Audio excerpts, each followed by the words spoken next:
குடியிருக்கும் தோழர்களே, நம்ம தமிழக வெற்றி கழகத்தின் வழியா உங்களுக்காக உழைக்கணும்னு நான் வரேன்.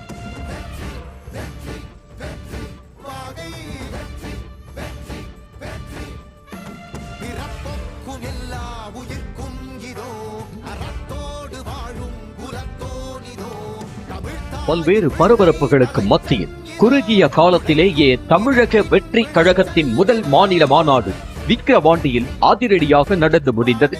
எடுத்த எடுப்பிலேயே திமுக தனது அரசியல் எதிரி, பாஜக சித்தாந்த எதிரி என தெரிவிக்க விட்டார் விஜய். திராவிடமும் தமிழ் தேசியமும் தனது கொள்கைகள் என இரண்டையும் ஒன்றாக பேசிய விஜய்க்கு எதிராக கொந்தளிக்க தொடங்கிய நாம் தமிழர் கட்சி ஒருங்கிணைப்பாளர் சீமானின் கொதிப்பு இன்னமும் அடங்கிய பாடில்லை. அவர் கொள்கை 1000 இருக்கட்டும், அவர் கொடி என்ன இருக்கட்டும், 1000 இருந்தாலும் அவன் என் தம்பி, நான் எப்பவும் ஆதரிப்பேன். அவர் என்னை எதிர்த்தே வேலை செஞ்சாலும் ஆதரிப்பேன், அது ஒரு பிரச்சனை கிடையாது. A few moments later. என் லட்சியத்திற்கு, எங்கள் லட்சியத்திற்கு எதிராக எங்களை பெற்றவர்களே வந்தாலும் எதிரிதான். அண்ணனும் கிடையாது, தம்பியும் கிடையாது. இந்த நிலையில் தான் மாநாடு சிறப்பாக நடக்க நிலம் கொடுத்த விவசாயிகளுக்கு விருந்தளித்து கௌரவித்திருக்கிறார் தவேக தலைவர் விஜய். சென்னை பனையூர் தவேக அலுவலகத்தில் விருந்துக்கு ஏற்பாடு செய்யப்பட்டது. பி சாலை நில உரிமையாளர்கள் மற்றும் விவசாயிகள் அவர்களது குடும்பத்தினருடன் பேருந்தில் விருந்துக்கு அழைத்து வரப்பட்டிருந்தனர். பகுத்தறிவு பகலவன் தந்தை பெரியாரையும், பார்போற்றும் பெருந்தலைவர் காமராஜரையும், அரசியல் சட்ட மாமேதை டாக்டர் அம்பேத்கரை தவேக அலுவலகத்திற்குள் அனைத்து ஏற்பாடுகளும் தயார் நிலையில் இருக்க, வழக்கம் போல விஜயை காண அவரது ரசிகர்கள் காலை முதலே காத்திருந்தனர். பனையூர் அலுவலகம் வந்தடைந்த விஜய் காத்து கிடந்த ரசிகர்களை நோக்கி கையசைத்து உற்சாகப்படுத்தினார்.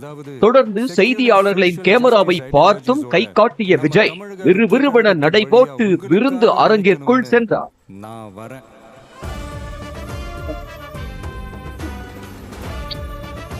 ஹியூஜ் லெவல் எக்ஸைட்மெண்ட் சொல்லுவாங்கல்ல, அது இன்னைக்குதான்.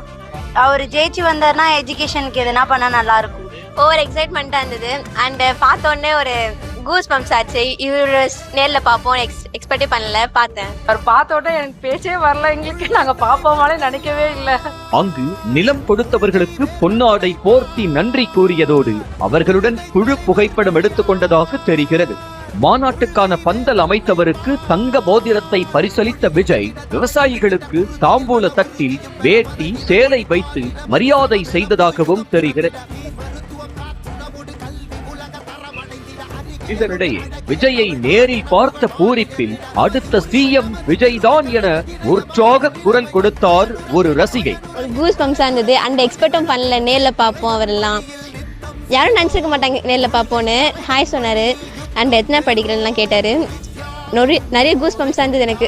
அவர் பாலிடிக்ஸ்ல வந்தது ஒரு கஷ்டமா தான் இருக்கு. ஆனால் படத்துல கொஞ்ச நாள் தான் நடிப்பாரு. ஆனால் அது வரைக்கும் பாலிடிக்ஸ்ல பார்த்துக்கலாம். ஆனால் நெக்ஸ்ட் சிஎம் அவர் தான். முதல் மாநாடு என்பதால் குறைந்தது 10 லட்சம் பேராவது கூட்டி பலத்தை காட்ட வேண்டும் என விஜய் திட்டமிட்டிருந்த நிலையில் மாநாட்டை நடத்த முதலில் தேர்ந்தெடுக்கப்பட்ட இடம் திருச்சி அருகே உள்ள சிறுகனூர் என்கிறார்கள்.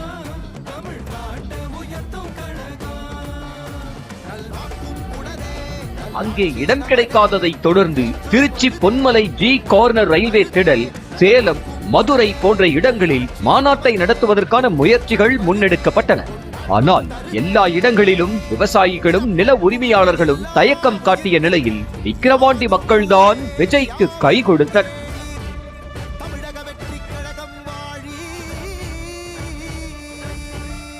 ஈசாலை பகுதியில் உள்ள நில உரிமையாளர்களும் விவசாயிகளும் தங்களது நிலங்களை தவேக மாநாடு நடத்த தாராளமாக கொடுத்து உதவினர். 1 மாத குத்தகைக்கு கொடுக்கப்பட்ட நிலத்தை மாநாடு முடிந்த பிறகு மீண்டும் விவசாயம் செய்யும் வகையில் சீர்படுத்தி தருவதாக ஒப்பந்தம் போடப்பட்டது.